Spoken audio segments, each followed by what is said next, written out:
Hi, friends, brothers, and sisters. I'm Anya, and welcome to Pathways of Hope. Today's gospel comes from Mark chapter 6, verses 30 to 34. And just some context for our gospel today. Earlier in the chapter, Jesus had actually sent out his 12 apostles two by two to do mission in different places.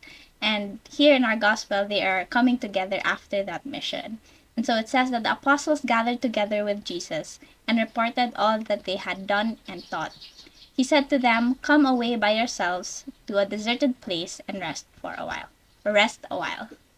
And I think today's gospel is just a reminder for all of us that it is necessary to rest to be able to work well. I think rest becomes even more important when the job or the work that we do is harder or has longer hours.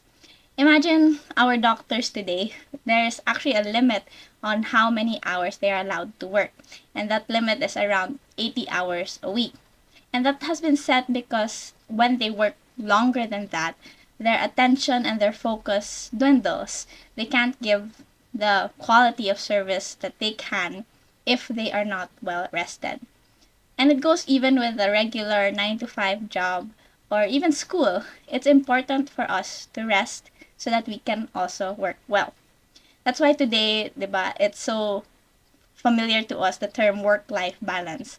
Having enough time for work and having enough time for personal space, personal time. And Jesus today in our gospel teaches us how exactly we can rest. He says to rest in a deserted place by ourselves. Why is it important to be alone?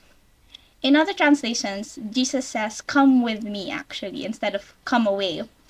And he's telling us that we need to give space to rest in God's presence. It's a specific type of rest.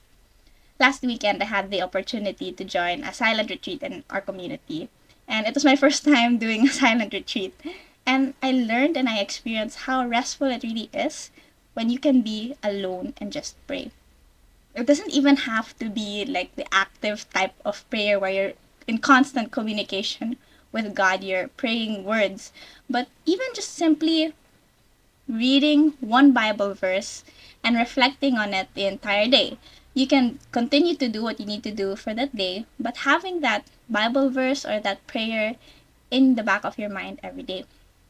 Today, we are so easily distracted with the internet, with social media, that our rest becomes just doom scrolling, and then suddenly 3 hours have passed, and after those 3 hours we're not even well rested, or we don't feel rested. In the latter part of our gospel, Jesus sees a crowd and his heart has compassion for them.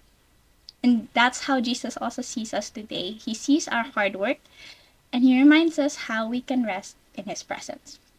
How can you take time this week or today to rest in God's presence?